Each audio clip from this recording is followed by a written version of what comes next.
미국에서 전기차 EV는 오랫동안 미래 산업의 상징처럼 여겨졌습니다. 청정 에너지, 탄소 중립, 신기술, 첨단 일자리 창출. 전기차는 환경을 지키면서도 새로운 산업 성장을 이끄는 해답처럼 보였죠. 그래서 지난 10년간 미국 정부와 주요 자동차 제조업체들은 전기차 생산을 위한 초대형 공장, 배터리 시설, 공공보조금, 그리고 세액 공제 제도까지 총동원하며 시장 확대에 집중해왔습니다. 그 중심에는 배터리 벨트라 불리는 새로운 제조 벨트가 있었습니다.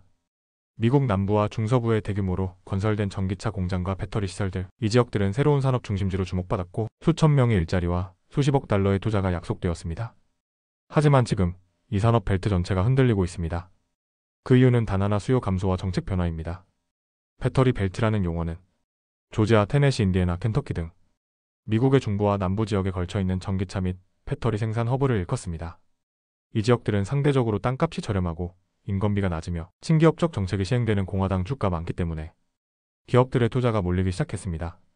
포드, GM, 현대차, LG에너지솔루션, SK온, 삼성 SDI 등 국내외 주요 기업들이 이곳에 수십억 달러 규모의 공장을 계획했고 지역사회는 새로운 일자리, 인프라 개선, 경제 활성화에 대한 기대감을 키웠습니다.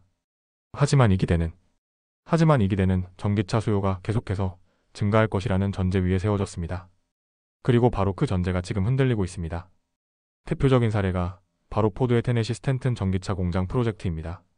인구 450명의 작은 마을 스탠튼에 포드는 전기 트럭 조립 공장과 배터리 합작 공장을 세우기로 했고 총 6,000개의 일자리를 창출하겠다고 발표했습니다. 2022년 개공식 이후 식당은 노동자들로 붐비고 소방서, 주택단지 등 도시 전체에 활기가 돌았습니다. 하지만 2025년 현재 스탠튼은 다시 조용해졌습니다. 포드는 최근 이 공장의 양산 일정을 2027년으로 2년 이상 연기한다고 발표했습니다.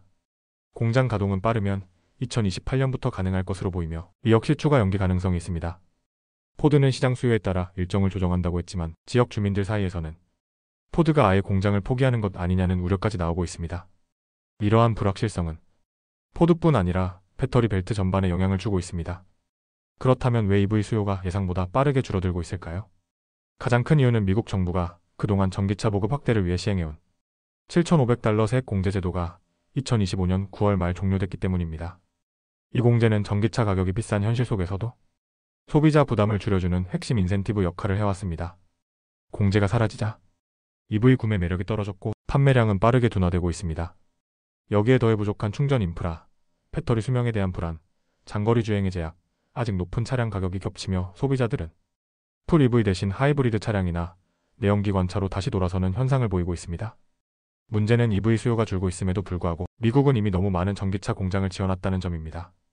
시장 조사기관 벤치마크 미네랄 인텔리전스에 따르면 2030년까지 계획된 미국 내 배터리 생산 시설들은 연간 1,300만 대에서 1,500만 대에 달하는 EV를 생산할 수 있는 용량을 갖추게 됩니다. 하지만 S&P 글로벌은 같은 해 미국에서 실제 판매될 EV는 약 300만 대 수준에 불과할 것으로 전망하고 있습니다. 즉, 최대 1,000만 대 분량의 배터리 생산 능력이 과잉 투자 상태로 남게 된다는 이야기입니다. 일부는 에너지 저장 시스템이나 하이브리드 차용으로 전환될 수 있지만 이렇게 큰 격차를 모두 흡수하기에는 어렵습니다. 이러한 시장 불확실성에 더해 트럼프 행정부의 정책 변화는 전기차 산업에 더욱 치명적인 타격을 주고 있습니다. 트럼프 대통령은 전기차에 반대하는 입장은 아니라고 말하면서도 정부 보조와 규제 확대는 철회해야 한다는 입장을 분명히 밝혔습니다. 7,500달러 세액 공제 폐지, 배터리 보조금 대상 기업에 대한 요건 강화, 환경 규제 완화. 이러한 조치들이 전기차 산업 전반에 위축 효과를 주고 있습니다. 자동차 기업들은 정부 인센티브가 줄어들면 전기차 생산 확대의 경제성이 떨어진다며 속속 프로젝트 연기축 조치소를 발표하고 있습니다. KPMG의 자동차 세무 전문가인 제니퍼 스테이플은 많은 기업들이 기대했던 보조 혜택을 받지 못하게 됐다고 밝혔습니다. 이런 상황은 해외 기업에도 영향을 미치고 있습니다. 현대차는 미국 조지아주 사바나 인근에 총 126억 달러 규모의 초대형 EV 조립 및 배터리 공장을 짓고 있습니다. 이 프로젝트는 총 8,500명을 고용하고 지역 평균보다 25% 높은 임금을 제공하며 지역 경제의 핵심 성장 동력으로 평가받고 있습니다. 그러나 최근 연방사법당국의 압수수색으로 인해 공사 일정이 2개월에서 3개월 지연될 것이라는 보도가 나왔고 지역사회는 전기차 수요 둔화가 현대차 프로젝트에도 영향을 줄까 불안감을 감추지 못하고 있습니다.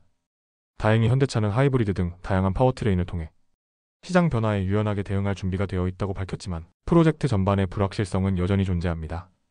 지금의 전기차 산업 위기는 끝이 아니라 전환기라고 보는 게 맞습니다. 전기차는 여전히 기술적 미래를 지향하지만 시장과 정책의 속도가 너무 빨랐고 그에 비해 인프라와 소비자의 준비는 아직 부족합니다. 정부 지원의 축소, 공급 과잉, 수요 둔화, 인플레이션 압박, 이 모든 것이 맞물리며 미국 EV 산업은 현재 조정의 시기를 겪고 있습니다. 이제 기업과 정부 모두보다 현실적인 확장 전략, 탄력적인 파워트레인 전략, 그리고 소비자 중심의 기술 개발이 필요한 때입니다. 영상이 유익하셨다면 좋아요, 구독 부탁드립니다.